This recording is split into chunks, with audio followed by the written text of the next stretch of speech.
Right breaking news చూస్తున్నాం. Data చోరీ కేసులో ఐటీ గ్రిడ్ ఎండీ అశోక్ ను పట్టుకునేందుకు ఏపీకి 2 తెలంగాణ పోలీస్ బృందాలు బయలుదేరినట్టుగా తెలుస్తోంది. ఎఫ్ఎస్ఎల్ నుంచి నివేదిక రాగానే డేటా చోరీపై వివరాలు వెల్లడిస్తామన్నారు పోలీసులు.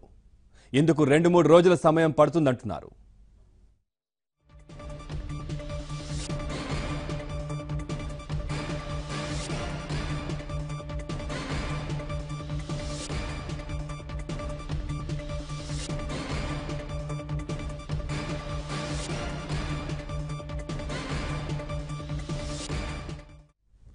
బ్రేకింగ్ న్యూస్ చూస్తున్నాం. డేటా చోరీ కేసులో ఐటీ గ్రిడ్ ఎండీ అశోక్ ను పట్టుకునేందుకు ఏపీకి 2 తెలంగాణ పోలీసు బృందాలు బయలుదేరినట్టుగా తెలుస్తోంది. ఎఫ్ఎస్ఎల్ నుంచి నివేదిక రాగానే డేటా చోరీపై వివరాలు వెల్లడిస్తామన్నారు పోలీసులు.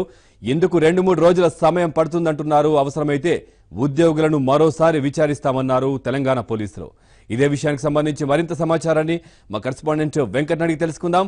వెంకట్, చెప్పండి, తెలంగాణ పోలీసు బృందాలు ఎప్పుడు బయలుదేరాయి? ఎఫ్ఎస్ఎల్ నుంచి నివేదిక ఎప్పుడొచ్చే అవకాశం ఉంది? పవన్, ఏదైతే ఐటీ గ్రిడ్ లో జరిగిన డాటా చోరీ కేసులో తెలంగాణ పోలీసులు దర్యాప్తును వేగవంతం చేశారు. ఏదైతే నిన్న కోర్టులో 4 ఉద్యోగులను అనధికారికంగా కస్టడీకి తీసుకున్నట్లు అశోక్ అనే వ్యక్తి, భాస్కర్ అనే వ్యక్తి హెబియస్ కార్పస్ పిటిషన్ వేయడంతో వెంటనే ఆ 4 ఉద్యోగులను కూడా నిన్న కోర్టు ఆదేశాల ప్రకారము కోర్టు ముందు హాజరుపరిచి వాళ్ళని వెంటనే విడుదల చేశారు. ఆ తర్వాత ఆ కోర్టుకు ఏదైతే కేసు గురించి ఆయన పురోగతి వివరించారు. అయితే ఈ పురోగతి తర్వాత ఇంకా కేసు దర్యాప్తులో ఉంది. కేసు విషయంలో ఎలాంటి జోక్యం చేసుకోమని కోర్టు కూడా చెప్పడంతో ఇప్పుడు సైబరాబాద్ పోలీసులు ఈ కేసులో వేగం పెంచారు. మొత్తానికైతే ఐటీ గ్రిడ్ కి సంబంధించిన యజమాని అశోక్ ను పట్టుకునేందుకు పోలీసులు ఇప్పటికే 4 బృందాలు రంగంలో దించారు. 2 బృందాలు హైదరాబాద్ లో డాటాకు సంబంధించి ఏదైతే ఈ కంపెనీ డేటాకు సంబంధించి మొత్తం దాన్ని బయటికి తీసేందుకు పనిచేస్తున్నారు. ఇప్పటికే హార్డ్ డిస్క్ ను ఎఫ్ఎస్ఎల్ కు పంపించారు. ఎందుకంటే ఆ హార్డ్ డిస్క్ కు మొత్తం సైబర్ సెక్యూరిటీ ఫైర్ వాల్స్ అన్ని అంటే పాస్వర్డ్లు ఉండటంతో వాటిని ఛేదించాలంటే ఎఫ్ఎస్ఎల్ వాళ్ళకి సాధ్యమవుతుంది. కాబట్టి ఇప్పటికే హార్డ్ డిస్క్ ను ల్యాప్టాప్ ను కూడా వాళ్ళకి అప్పచెప్పారు. ఒకవేళ వాళ్ళు ఈ సంబంధించిన డాటాను ఓపెన్ చేసి అసలు డాటా ఎంతవరకు చోరీ జరిగింది, ఎవరెవరికి దీని ద్వారా వెళ్ళింది, తర్వాత ఆ హార్డ్ డిస్క్ లో ఎవరికైతే ఇప్పటికే పేమెంట్లు 25 లక్షల రూపాయల పేమెంట్లు కూడా వీళ్లకు మార్పిడి జరిగిందని చెప్పేసి కూడా ప్రాథమిక దర్యాప్తులో వెళ్లడం నేపథ్యంలో ఈ అసలు హార్డ్ డిస్క్ ఆ ల్యాప్టాప్ 2 ఓపెన్ అయితే ఈ కంపెనీకి సంబంధించి పూర్తిగా లావాదేవీలు, తర్వాత ఈ డాటా చోరీ ఇదంతా కూడా బయటకు వచ్చే అవకాశం ఉంది. అయితే దీనికోసం 2 బృందాలు అశోక్ నెల్లూరు తర్వాత విజయవాడలో తలదాచుకున్నట్లుగా అనుమానిస్తూ 2 బృందాలను ఇప్పటికే అక్కడికి పంపినట్లు మనకు సమాచారం ఉంది. ఈ నేపథ్యంలోనే పోలీసులు అశోక్ ఒక వార్నింగ్ కూడా ఇచ్చారు. తనంతట తానే వచ్చి లొంగిపోతే కేసు దర్యాప్తు సులువుగా ఉంటుంది, లేకపోతే అతను ఎక్కడున్నా సరే పట్టుకొచ్చి కేసు దర్యాప్తును మనం పూర్తి చేస్తామని చెప్పేసి ఇప్పటికే సైబరాబాద్ పోలీస్ కమిషనర్ అతనికి హెచ్చరించారు. ఈ నేపథ్యంలో పోలీసులు ఈ కేసు విషయంలో చాలా టెక్నికల్ ఎవిడెన్స్ తోటి ముందుకెళ్లేందుకు కూడా ప్రయత్నిస్తున్నారు. మొత్తం మీద ఈ ఐటీ గ్రిడ్ చెందిన కంపెనీ డేటా మొత్తం కూడా గూగుల్ క్లౌడ్ లో కాకుండా అమెజాన్ క్లౌడ్ సర్వర్ లో కూడా డాటా భద్రపరిచినట్లు తెలియడంతో ఇప్పటికే అమెజాన్ సర్వీస్ ప్రొవైడర్ కూడా లేఖ రాశారు. వాళ్ళ నుంచి కూడా ఇంకా రిప్లై రావాల్సి ఉంది. ఈ కంపెనీలకు రాసిన లేఖల నుంచి రిప్లై వచ్చిన తర్వాత వెంటనే ఈ కేసుకు సంబంధించి చిక్కుముడి తీసేందుకు మొత్తం కూడా పోలీసులు సిద్ధమయ్యారు. పవన్, వెంకట్, అవసరమైతే మళ్ళీ ఆ 4 ఉద్యోగులను విచారించే అవకాశం ఉందన్నట్టుగా కూడా తెలుస్తోంది. అప్డేట్స్ ఏంటి? పవన్, నిన్న ఏదైతే పోలీసులు అదుపులోకి తీసుకుని విచారించిన కంపెనీ ఉద్యోగులు భాస్కర్, ఫణి, చంద్రశేఖర్, విక్రమ్ ఈ 4 కూడా ఇప్పటికైతే పోలీసుల నుంచి వాళ్ళ ఇళ్లకు వెళ్లిపోయారు. అవసరమైతే వాళ్ళను మరోసారి నోటీసులు ఇచ్చి కూడా వాళ్ళని విచారించేందుకు పోలీసులు సిద్ధంగా ఉన్నారు. అయితే ఈ విషయాన్ని నిన్ననే కోర్టు కూడా విన్నవించారు. వాళ్ళ ఉద్యోగులు కూడా పోలీసులు నమోదు చేసిన కేసుకు దర్యాప్తుకు మేము సానుకూలంగా ఉన్నాము, ఎప్పుడు పిలిచినా వస్తామని చెప్పేసి కూడా కోర్టులో చెప్పడంతో వీళ్ళ 4 కూడా ఫ్రీగా పంపించి వేశారు.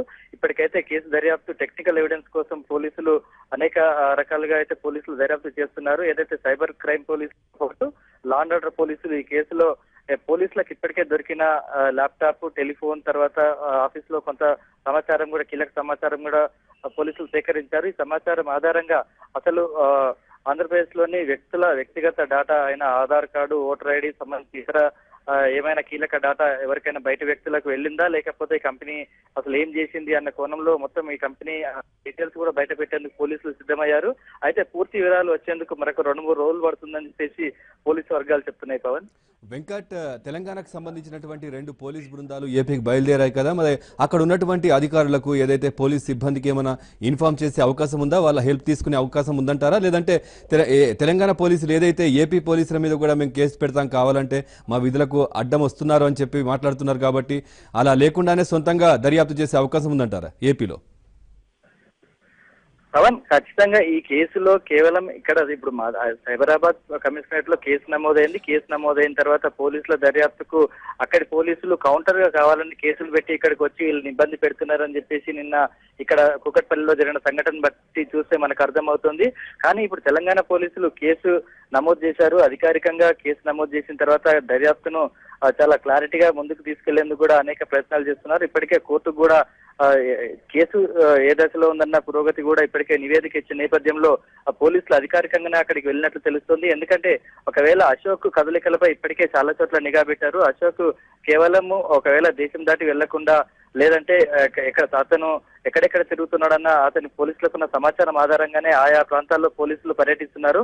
ఒకవేళ పోలీసులు అశోక్ ను అదుపులోకి తీసుకుంటే సంబంధిత పోలీస్ స్టేషన్ లో అధికారికంగా చెప్పిన తర్వాత అతను తీసుకొచ్చేందుకు కూడా పోలీసులు సిద్ధంగా ఉన్నారని తెలుస్తోంది. ఎందుకంటే నిన్న కోర్టులో జరిగిన విషయం కావచ్చు, ఇప్పుడు 2 రాష్ట్రాల మధ్య ఈ ఐటీ కమ్యూనిటీకి సంబంధించిన డేటా చోరీ గురించి కావచ్చు, ఇప్పటికే రాజకీయంలో చాలా మంది కూడా ఇన్వాల్వ్ అయిన నేపథ్యంలో కేసును ఎటువంటి పొరపాటు లేకుండా చేసేందుకు కూడా పోలీసులు చాలా క్లారిటీగా ఉన్నామని చెప్తున్నారు. మొత్తం మీద అశోక్ ఒకవేళ తనే స్వయంగా వచ్చి లొంగిపోతే ఎటువంటి బృందాలకు కూడా ఎటువంటి పని ఉండదు. కేవలం ఇప్పటికే హార్డ్ డిస్క్ లో ల్యాప్టాప్ లో వచ్చిన డేటాను అశోక్ బయటికి వచ్చిన తర్వాత అశోక్ అసలు ఏం జరిగింది, ఇంత వ్యవహారానికి ఇంత చిక్కుముడికి అశోక్ అసలు ఏంది, అసలు ఆ డేటాను ఎవరికైనా ఇచ్చాడా లేకపోతే డిలీట్ చేస్తే ఐపీ అడ్రస్ లేనిది అన్న పూర్తి వివరాలను అతను వచ్చి క్లారిటీ ఇస్తే కేసు చాలా సులువుగా చిక్కుముడి వీడుతుందని చెప్పేసి పోలీసు వర్గాలు భావిస్తున్నాయి. అయితే అశోక్ పరారీలో ఉండటంతో అసలు కేసులో ఏదో జరిగిందన్న ఒక భావంతో పోలీసులు ఈ దర్యాప్తును వేగవంతం చేశారు. అసలు అశోక్ వచ్చి పోలీసులకు తానుగా వచ్చి స్టేట్మెంట్ ఇస్తే ఈ కేసు చాలా సులువుగా క్లారిటీ అంటే కేసు మిస్టరీ వీడిపోయే అవకాశం ఉందని చెప్పేసి కూడా పోలీసు వర్గాలు చెప్తున్నాయి. Right, thank you Venkat.